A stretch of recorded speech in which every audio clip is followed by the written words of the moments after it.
Hi there.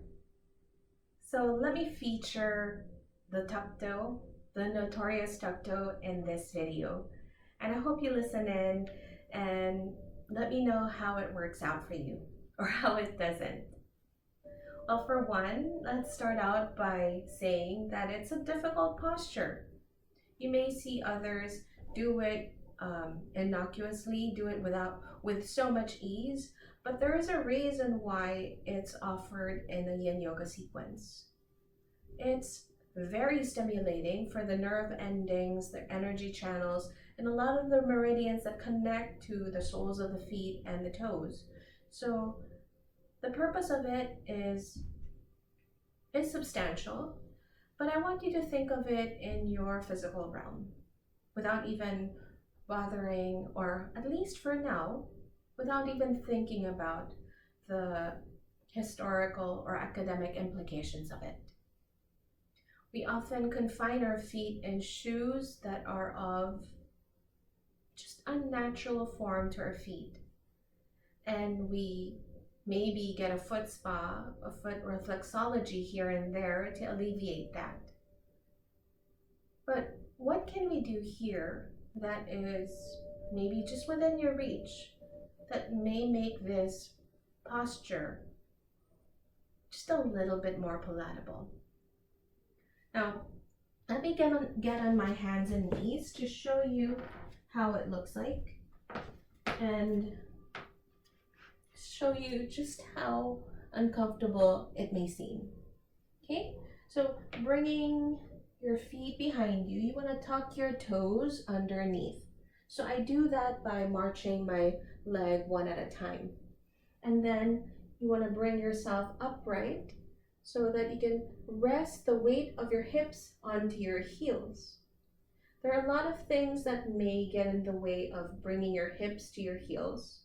For one, there may be just flesh in the way. Two, the ankle might not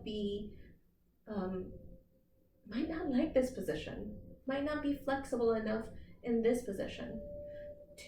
Three, the toes. The toes are often not as flexible. So what can we do to start? I like having a towel or something of a softer texture. And here, you can just roll your feet, the toes, the toenails against the towel. You want to apply just a little bit more weight here, like you're digging or combing through the fabric. And you can also scoot one leg forward, get that knee off the ground, and move the foot a little bit more side to side so that you start to open up the ankle in different angles. So you can also press into the inside, press out on the outside, press down on the front side so that you start to warm up the underside. Now in a yoga studio setting, you will have blocks. So you can have a block under your seat for you to rest your hips on. That way you're not suspended in air and feeling frustrated by every ticking second that you're in this posture. You can also have the blocks under your knees.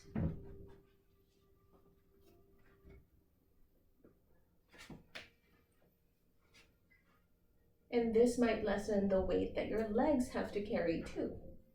You can also have your block for your feet, but that's not something I necessarily like. And if you get used to having the blocks under your knees and you want to take it down a notch, these knee pads are a nifty tool for it too.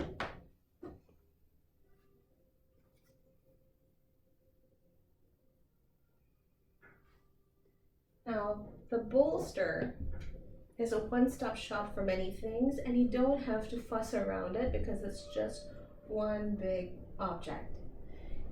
It's nice to have your hands resting on the bolster, but in this scenario, we can have the bolster behind us so that we can bring the tops of the feet onto the bolster. Try to get the toes to touch the ground, so you want to scoot back. You're going to use the blocks to get you up there. And then with your ankles, with your shins, able to press onto something that doesn't have to resemble the mat, it might offer you a little bit more comfort. And so you want to do things in stages. You want to take things step by step. You don't want to rush into something that will give you agonizing pain. But think about why there are challenging elements in a Yin Yoga sequence, in a Yin Yoga class. This is where we can dispel the myth that Yin Yoga and restorative yoga are one and the same. Because yes, they may share similarities, like it's relaxing in some elements, some areas, and soothing in some areas, and maybe more quiet than a conventional dynamic yoga class that you'd see of the Ashtanga, Vinyasa flow, or even the Kundalini variety. But it's different because there is a direct stimulus that you are offering here to your body. And with this stimulus, you're allowed to see several things. For one, you're allowed to become the observer of the sensations in your body. You're also allowed to become the observer of the thoughts that accompany that. You're also allowed to observe the human senses, your natural senses, either heighten or maybe lessen with the stimuli. And then as we're made to stay in them much longer than a dynamic pose, when we try to find stillness, as we try to temper all the messy things within us, we start to practice how to create more space between stimuli and reaction.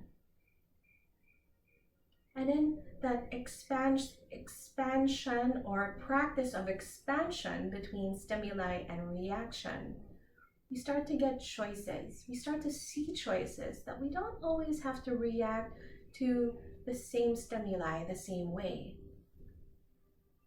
And that's when a regular practice comes into play. When you come into it on a regular basis, you start to see that, oh, today is different than 2 days before. 2 days before was much different than a year before. And as you either progress, sometimes digress, sometimes regress, you'll understand that everything is fleeting, nothing stays the same. But can you learn a thing or two about it in everything that you do? And I see that as the beauty of Yin Yoga. I see that as the mental training of Yin Yoga. And that's why I find it as the embodied practice of mindfulness meditation. And I hope that you see value in that too. So let me know if you want to practice with me. I prefer a more interactive style of practice. So inquiries are welcome. Comments, feedback, violent reactions are all welcome. Hope to see you on the mat. Take care.